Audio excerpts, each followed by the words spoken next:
ڕژێم ئێران فشارەکانی بۆ سەر حیزبەکانی ڕۆژهەڵات زیاد کردووە. لە تازەترین پێشهاتدا ژمارەیەک پێشمەرگە بەهۆی بۆسەی ئێرانەوە لە پیرانشار و سەردەش کوژران. حیزبی دیموکراتی کوردستان دەڵێت ئەندامەکانیان پێشمەرگەی ناوشار بوون و کە ژمارەیان 6 پێشمەرگە بووە. پێشتریش پەژاگ ڕایگەیاند کە 4 گەریلایەن لەلایەن ئێرانەوە کوژراون. ژمارەکانی شاری حیزبی دیموکراتی کوردستانی ئێران لە کاتی ڕاپەڕاندنی مەعموریەتێکی تەشکیلاتی و سیاسی لە گوندی قسقەپان 3 کیلومتری شاری پیرانشار کەوتونەتە بۆسەی تروریستەکانی سپای پاسدارانەوە بەداخەوە 6 کەسمان شەهید بوو لەو پەیوەندیدا. هەمیشە بە بردومان و بە درۆن و بە ڕێکەوتنی ئەمنی و بە ناوزەڕاندنی تێکۆشەرانی کورد خەریکە گوشارەکان لەسەر ئێمە زیاد دەکات. ئەمەوێ ڕایەوەی ئێران لە دوای یاگربەستەوە زیاتر لە 800 جار هێرشی کردوتە سەر بنکە و بارگای حیزبە جیاوازەکان. خۆیان دەڵێن لەلایەک لە ڕێگەی دیبلۆماسی و سیاسیەوە هەوڵی لە قاڵبدانیان دەدەن، لەلایەکی تریش هەوڵ هەیە بۆ تیرۆرکردن و لە ناوبردنیان. بەو هۆیشەوە 2 ڕۆژ بەر لە ئێستا پێشمەرگەیەکی پارتی ئازادی لە هەولێر تیرۆرکرا.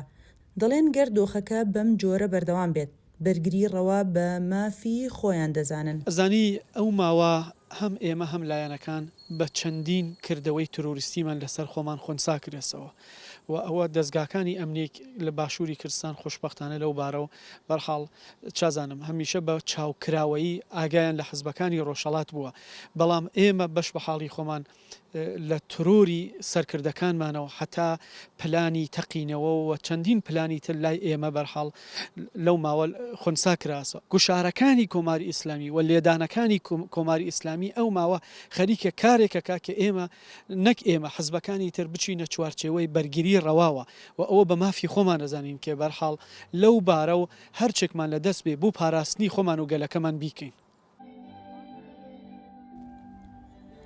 بەڕای چاودێرانی سیاسی لە هەرێمی کوردستان هەوڵەکانی ڕژێم ئێران شاردنەوەی شکستە ناوخۆیەکانی ئەو وڵاتەیە بەهۆی هێرشەکانی ئەمریکاوە.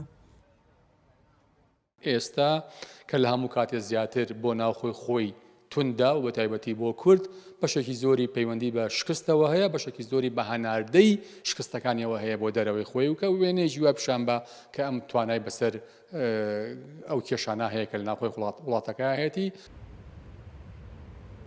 بەپێی زانیاریەکانی دەنگی ئەمریکاش ئێران داوای کردووە کە عێراق و هەرێمی کوردستان ڕەزامەند بن بەوەی حیزبەکان یان لە هەرێم دەربکرێن یاخود ببرێنە وڵاتی سێم.